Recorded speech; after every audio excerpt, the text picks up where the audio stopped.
Donald Trump has won the 2024 presidential election in the United States with big implications for the global economy and for Canada. And we're already seeing huge moves in the market, which might not be anticipated by a lot of people. So it's going to be very interesting. We're going to go through all that. So Donald Trump has won the 2024 election. Here's what's next on two economic issues. We're not going to get into all that. We're going to get into more of what's going on with the market.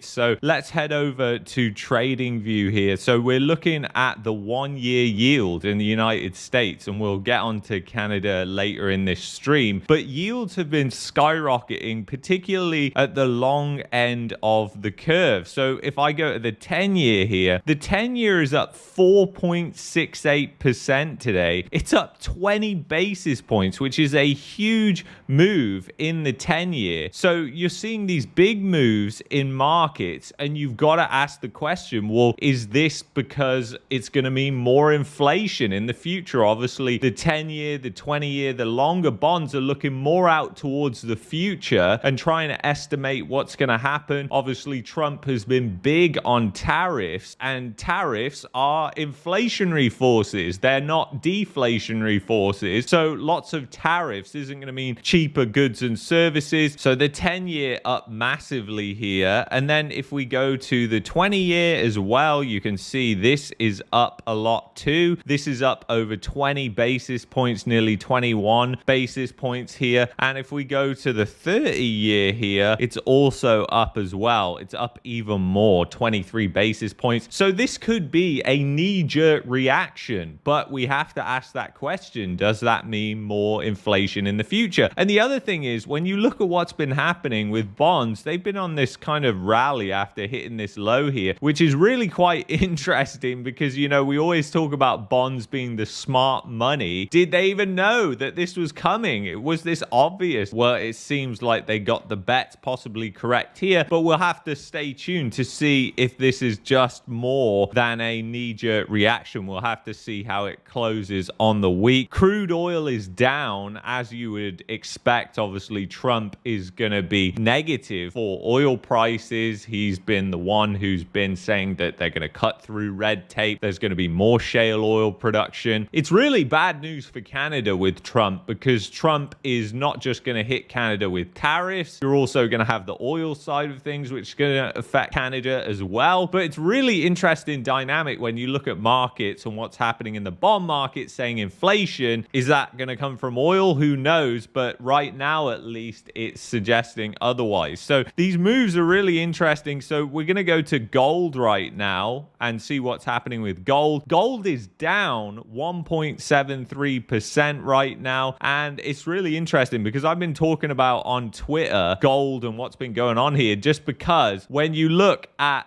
gold entering the mainstream media here, when you look, my buddy sent this me, thank you for that, but when you look at what's going on here in Costco, you're seeing people promoting gold. Obviously, large dealer there, Silver Gold Bull, and this as well is typically what you see at peak prices when you're at the peak. But obviously, that doesn't mean my long-term view of gold isn't that it goes higher, because I think it will just head higher into the future. The long-term trend is been set for a long time now. It's just that I think obviously you can hit bumps, it can pull back substantially, you can even have a market correction and crash, especially when you've been on these large runs. So really interesting what's happening with gold there. Obviously, Trump also has been saying he's going to stop a lot of these wars, which would be negative for gold prices. Obviously, gold prices have been rising higher. A lot of that has been based on the fact we've got political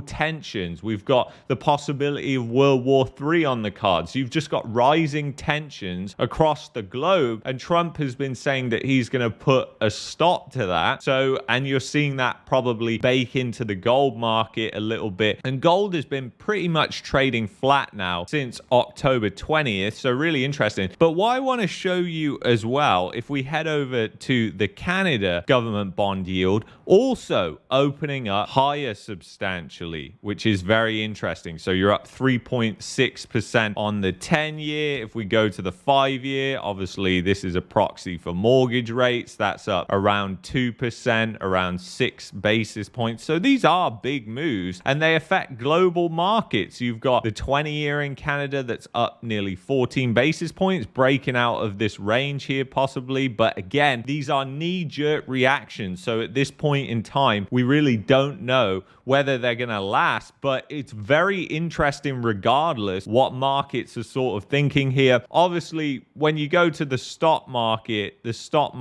is rallying substantially right now. Another interesting thing is the DXY, because with gold actually going down, you've seen the DXY surge. It's up 1.83%. So as you can imagine, that is not good for the Canadian dollar. The Canadian dollar, it went up and now it's come back down. It looks like it may set a new low here. So it's going to be really interesting to see what happens there. It's backpedaling. It's down nearly 0.75%, the Canadian dollar. So there is huge moves going on right now in the marketplace. And on the back of this as well, you're seeing stocks that are skyrocketing. So if we go to the Russell 2000 index here, it's up nearly 6%, 5.81%. If you go to the Dow Jones, it's up nearly 3% here in the pre-market. If you go to the NASDAQ, 1.5%. But if you look at the more smaller businesses, well, they're really the ones that skyrocket in the Russell, which is really, really interesting when you think about it. So it's going to be so interesting to see how this all plays out. So anyway, that's what's going on with moves in the markets. If you've enjoyed this video, I would highly recommend that you check out this video here. Please let me know what you think of the election in the comments below. If you're looking for a VPN and want to help support this channel, check out the affiliate links in the description, expressvpn.com/marketmania. See you in the next one. Take care.